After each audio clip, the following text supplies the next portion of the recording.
Salut tout le monde.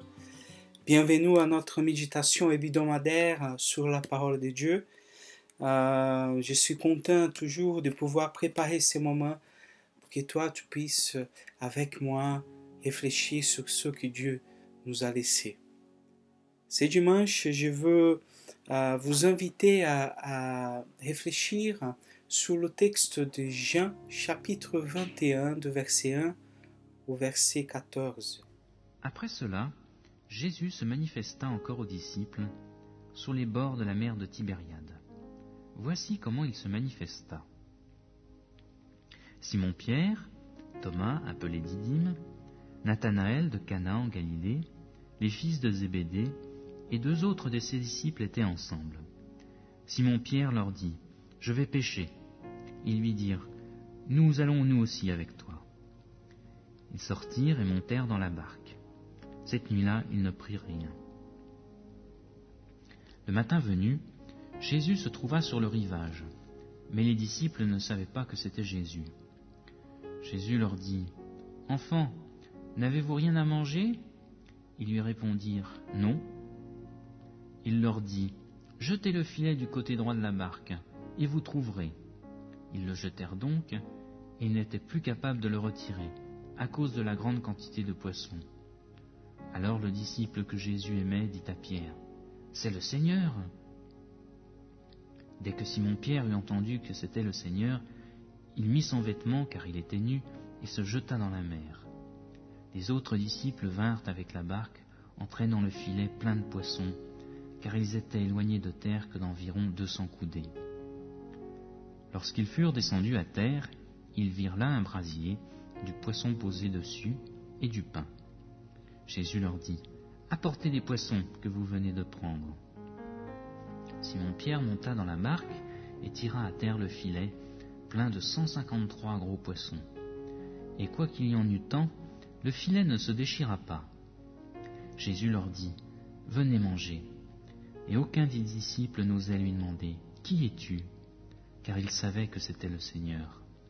Jésus s'approcha, prit le pain et le leur donna, ainsi que le poisson. C'était déjà la 3e fois que Jésus se manifestait à ses disciples, depuis qu'il était ressuscité d'entre les morts.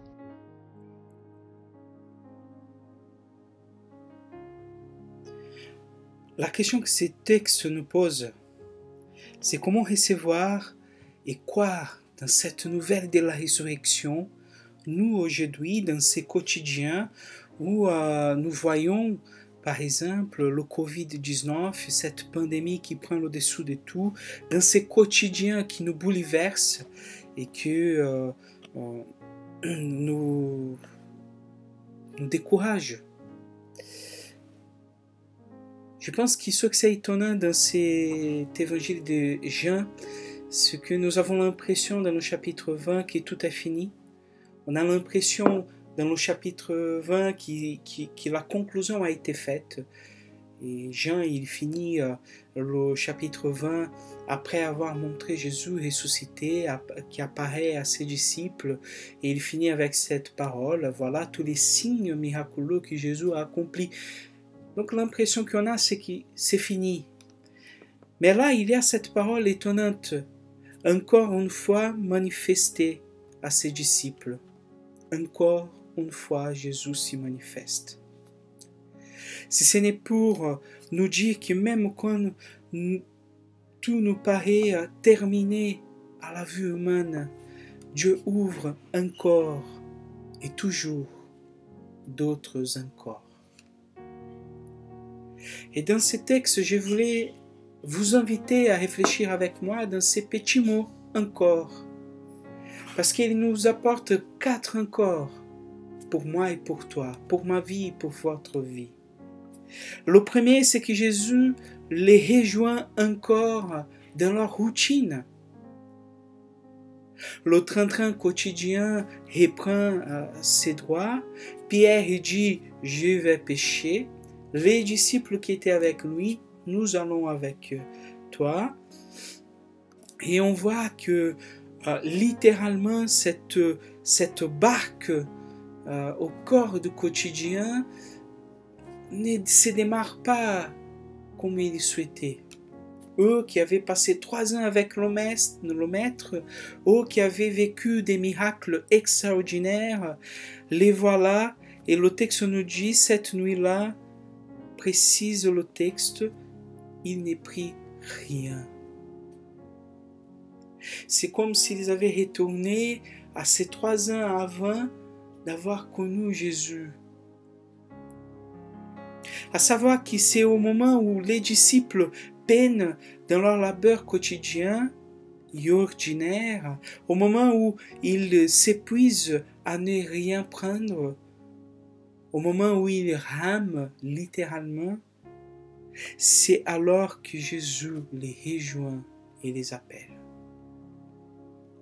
Ces premiers encore vient pour nous montrer que Jésus, il est au cœur du quotidien même.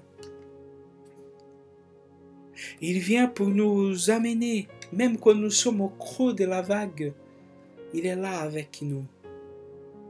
Et il nous appelle encore dans ce que nous vivons dans le quotidien de notre vie.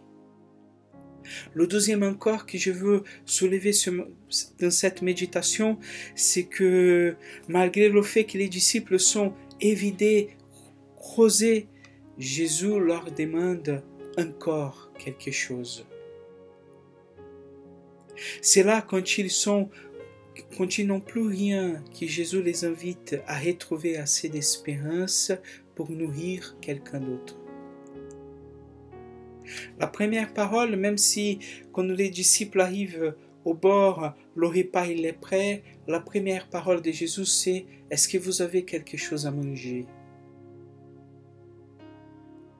C'est lorsque nous avons le sentiment de ne rien pouvoir apporter, même parfois à nos plus proches prochains, que le Christ relance notre vocation. La vocation que nous avons tous de bénir les uns les autres. Dans le dénouement, nous découvrons alors qu'il est possible de partager le peu que nous avons et parfois ce que nous n'avons même pas. Car au cœur même de notre faiblesse, nous puisons le courage et l'audace de chercher ailleurs ce que nous ne disposons pas. Le troisième encore que je veux souligner, c'est que Jésus les invite encore à l'action. Il les demande le repas, mais pas que.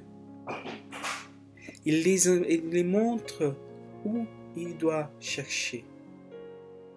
Lorsque tout semble vain et dérisoire, lorsque nous sommes tentés à baisser les bras, Dieu nous appelle à jeter encore notre filet, à essayer une fois encore pour un autre qui nous aime. Jetez notre filet du côté, jetez votre filet du côté droit de la barque. À cette fois-là, ce fut la bonne parce que les disciples tirent des filets pleins à craquer.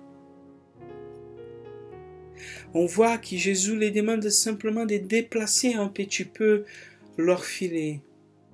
C'est un petit déplacement peut tout changer. Un simple changement de regard pour nous donner vraiment une autre vision des choses. Et c'est là juste une bouffée d'Esprit Saint pour nous décaler un peu et nous faire discerner la promesse d'un recommencement possible, la réalité d'une vie nouvelle. Jésus les invite et les encourage à une action, à ne pas rester dans le creux du quotidien.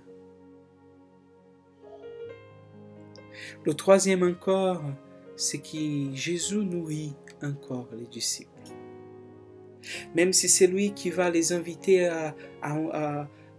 va les demander quelque chose, même si c'est Jésus qui va les inviter à une action, en fin de compte, c'est Jésus qui va les nourrir. Quand le ressuscité dit aux disciples, apportez donc des poissons, ils sont déjà prêts dans le brasier en attendant ses disciples. Ainsi, nous découvrons avec les disciples que le sens de notre vie, notre salut même, notre joie, notre bonheur en somme, ne sont pas liés à nos succès, ni entamés par les échecs que nous pouvons succomber.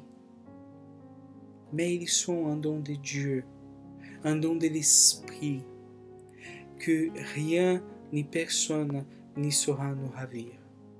Or, ce texte nous dit que nous ne vivons plus de nos œuvres et de nos réalisations, mais Jésus, il nous donne ce dont nous avons besoin. Il vient dans notre quotidien et il nous invite à sortir de notre place et à faire partie de ce qu'il veut faire dans le monde. Cette parole vient pour moi et pour toi, et j'espère que comme moi ce matin,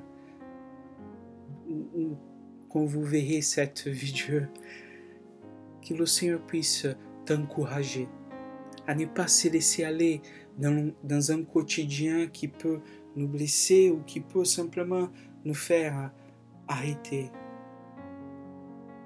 mais qu'on puisse être renouvelé parce que le Christ qui a ressuscité, le Christ qui a fait nos miracles, il continue là encore aujourd'hui dans notre vie. Que Dieu vous bénisse à tous.